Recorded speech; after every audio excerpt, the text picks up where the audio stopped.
안녕하세요. 크립토 노마드입니다. 아마 요 며칠 비트코인의 흐름을 바라보면서 답답함을 느끼시는 분들도 많으실 것 같습니다. 그래도 2만 달러 위에서 지지를 받으려고 하는 그런 모습은 긍정적으로 바라볼 수 있지만 이거 좀 너무하다 싶을 정도로 위쪽으로의 이동 동력이 약하다고 느끼기에도 충분하기 때문입니다. 비트코인이 지금 이렇게 다소 아쉬움을 느끼게 하면서 흐물거리는 모습을 보여주는 이유는 간단합니다.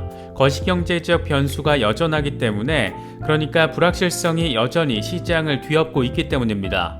7월 금리 인상 확정이 이루어지기 전까지 인플레이션과 관련된 정책적인 카드들이 이 최종적인 결정이 내려지기 전까지 어쩌면 지금처럼 다소 조마조마하면서 답답함을 느끼게 되는 그런 시간, 흐름이 조금은 더 이어질지도 모르겠습니다. 인플레이션과 관련해서는 미국 연준의 제롬 파월 의장이 예의주시하고 있는 기대 인플레이션 지수 CIE가 이번 달 사상 최고치를 기록할 거라는 전망이 쏟아지고 있다는 점, 시장을 압박하고 있습니다. 지난달 연준이 자이언트 금리 인상을 한 뒤에 파월 의장은 CIE 지수가 최근 급등한 것을 진지하게 받아들일 필요가 있다, 이렇게 말을 했는데 이게 7월 15일에 발표가 됩니다.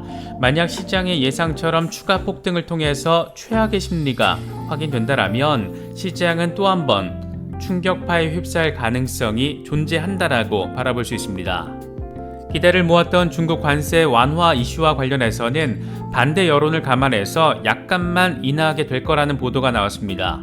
반대 여론을 인식해서 우선 조금 인하한 뒤에 반응을 보고 추가 대응에 나서게 될 거라는 점을 생각해 볼 수가 있는데, 바이든이 중국에는 약하다 이런 비판을 피하면서 나름의 강온 양면 정책을 구사하겠다라는 겁니다. 과연 얼마나 시장에 약발을 안길지 주목되는 부분입니다. 발표 시기는 이번 주 안에 이뤄질 거라는 보도가 이어지고 있는데, 소폭이든 대폭이든 일단 시장에는 나름의 인플레이션 완화를 통한 긍정적인 신호를 안길 수 있는 부분입니다. 시장 주변의 호재와 악재가 아주 복잡하게 뒤섞여 있다라고 바라볼 수가 있습니다. 요 며칠 리플 소송과 관련해서 이런저런 소식들이 전해지고 있는데, XRP 홀더 대변인격으로 열일하고 있는 존 디튼 변호사가 이번에는 리플 소송의 숨겨진 배후에 대해서 나름의 폭로성 발언을 내놔서 주목받고 있습니다. 소송 3개월 전에 이더리움 개발사인 컨센시스가 JP모건의 블록체인 부분인 쿼럼을 인수했고, 리플을 상대로 소송을 낸 제이 클레이튼 당시 SEC 위원장이 컨센시스의 입장을 대변하면서 이 같은 짓을 벌였다라는 게 핵심입니다. 컨센시스의 CEO 조셉 루비는 이더리움 공동 창업자입니다. 여기에 JP모건 배후 가능성이 지금 더해지니까 한편으로는 기가 막히기도 하고, 또 다른 한편으로는 좀 더 이 사건 자체가 흥미진진하게 진행되는 것 같기도 합니다. 시장 전반을 둘러싼 많은 소식들이 이어지고 있습니다. 결국 글로벌 거시경제적인 환경이 지금 시장에 가장 직접적인 영향을 미치고 있는 만큼 이런저런 경제 지표가 다소 부담스럽고 귀찮게 느껴질 수도 있지만 가급적 가장 기본적인 것들이라도 잘 챙기실 수 있으면 좋겠습니다. 본격적인 시작에 앞서서 좋아요와 구독, 또 알림 설정 꼭 부탁드리겠습니다. 영상 제작에 아주 큰 도움 된다는 말씀 함께 드립니다. 그럼 시작하겠습니다. 최근 석 달 동안의 비트코인의 흐름입니다. 지난달 하순부터 보름 넘게 고만고만한 범위 안에서 비트코인이 횡보하고 있다는 점을 바라볼 수가 있습니다. 2만 달러라는 워낙 기본적인 구간에 대한 지지 여부가 관심사가 되다 보니까 여길 오르내리는 상황 자체가 주목받고 있지만, 조금만 큰 틀에서 바라보더라도 아주 좁은 박스권 안에서 지금 횡보하고 있다는 점을 확인할 수 있습니다. 거시경제적인 변수가 아직 불확실성을 갖는 것들이 많다 보니까 어쩌면 이런 흐름을 내보이는 것이 당연한 것인지도 모르겠습니다. 공포 탐욕 지수는 하루 전과 동일한 18을 기록하면서 극단적인 공포 단계가 이어지고 있습니다. 그래도 10 언저리에 자리하면서 정말이지 최악 가운데 최악을 찍었던 상황을 떠올려 보면 이 정도만 해도 많이 투심이 개선됐구나, 그런 생각도 드는 것 같습니다. 비트코인 도미넌스는 큰 변화 없이 여전히 43%대 중반에서 오르내리고 있는 그런 상황입니다. 현재 비트코인의 흐름과 관련해서 암호화폐 분석가 마이클 반데포페는 현재 비트코인은 말아올리기 전에 긍정적인 모습을 보여주고 있다라면서 2200달러 위에서 지지를 잘 잡아주면 200주 이동평균이 자리한 22,500달러까지 가속도를 붙일 수 있을 거라고 내다봤습니다. 지금까지 비트코인 역사에 있어서 200주 이동평균 아래에서 비트코인이 랠리를 벌인 적은 단 한 번도 없었기 때문에 200주 이동평균이 자리한 22,000달러 위에 온전하게 올라서는 것은 모든 강세 랠리를 위한 기본 전제라고 할 수 있습니다. 익명의 분석가 인컴샤크의 경우에는 투자의 기본 원칙에 방점을 찍으면서 기존의 스탠스를 다시 한번 더 강조했습니다. 인컴샤크는 이번 여름은 축적을 해야 하는 기간이 될 것이고 가을과 겨울은 수익을 내는 기간이 될 것이다. 앞으로 5개월을 잘 참고 견뎌내야 한다. 이렇게 강조했습니다. 함께 공유한 차트를 보면 과거에도 하락장이 매수 구간으로 상승장이 매도 구간으로 표시가 돼 있고 이번에도 역시 지금부터 여름 시즌이 매수 구간이고 연말로 가면서 매도 구간이 등장할 거라는 점이 바이존과 셀존으로 표시가 돼 있습니다. 인컴샤크는 7월 1일부터 11월 1일까지 매일 비트코인을 1000달러씩 매수한 뒤에 연말에 매도를 할 것이라면서 연말 비트코인의 가격을 4만 달러 수준으로 제시한 상태입니다. 단기적으로 비트코인이 여전히 흐물거리는 모습을 보이고 있는 이유는 간단합니다. 아직 명확한 상승 모멘텀을 찍어주기에는 외부 변수들을 둘러싼 불확실성이 상존하고 있기 때문입니다. 먼저 이번에 발표된 미국의 6월 서비스 지수 PMI의 상황을 보면 지금 시장의 분위기가 참 어렵다라는 점을 다시금 느낄 수가 있습니다. PMI는 3개월 연속 하락하면서 2020년 5월 이후에 최저 수준을 확인했습니다. 서비스 활동 역시 크게 냉각되고 있다는 점이 확인된 것으로 서비스 제공업체들이 여전히 지금도 다양한 공급 문제와 씨름을 벌이고 있다는 점이 이번에 다시 확인된 것으로 바라볼 수가 있습니다. 7월 8일 미국의 실업률 발표 이후에 다음 주로 넘어가게 되면 어쩌면 가장 중요하다라고 표현할 수 있는 지표들이 잇따라 공개되기 때문에 주목해서 시장을 바라볼 필요가 있어 보입니다. 먼저 7월 13일에는 미국의 6월 소비자 물가지수 CPI가 발표된다라는 점, 그 내용은 이미 정리를 해봤고 또 하나 주목해서 바라봐야 될 포인트가 7월 15일에 발표되는 미국의 일반 기대 인플레이션 CIE 지수입니다. CIE 지수는 연준의 경제학자들이 개발한 것으로 미래 가격에 대한 소비자와 투자자, 전문가들의 예측 태도를 측정하는 20개 이상의 지표로 구성됩니다. 개발자도 발표 주체도 이게 미국 연준입니다. 문제는 지금 월가의 여러 기관들이 돌아가면서 CIE가 폭등할 거라는 전망을 제시하고 있다는 데 있습니다. 노무라의 경우에는 아예 이번에 사상 최고치를 찍을 것이다. 이렇게 직접적인 전망을 내놨는데 이 지수가 지금 시장의 관심을 받는 것은 파월 의장이 가장 눈여겨서 바라보고 있는 지수 가운데 하나로 꼽히고 있기 때문입니다. 지난달 자이언트 스텝 발표 직후에 기자들을 만난 자리에서 CI 지수가 꽤 오랫동안 평평한 모습을 보이다가 최근에 급등을 했다. 우린 이걸 진지하게 받아들일 필요가 있다. 이렇게 말하기도 했습니다. 지금 시장의 예측처럼 CI 지수가 역대 최악의 수준을 다시 한번 확인을 한다면 증시와 비트코인은 또 한번 흔들릴 가능성 염두에 두고 대응해야 한다라고 생각해 볼 수가 있습니다. 인플레이션을 완화시키는 미국 행정부의 정책 카드들 가운데 대표적인 수단으로 지금 기대되고 있는 중국 관세 완화 이슈와 관련해서는 이번 주에 정리가 될 것으로 보입니다. 다만 그 수위가 예상보다는 낮아질 수 있을 것으로 보인다라는 보도가 나오고 있습니다. 월스트리트 저널과 CNBC 등은 바이든 행정부가 이번 주에 대중 관세 완화 정책을 발표할 것으로 전망되는 가운데 그 폭이 약간의 소소한 수준에 그칠 거라는 점을 함께 제시했습니다.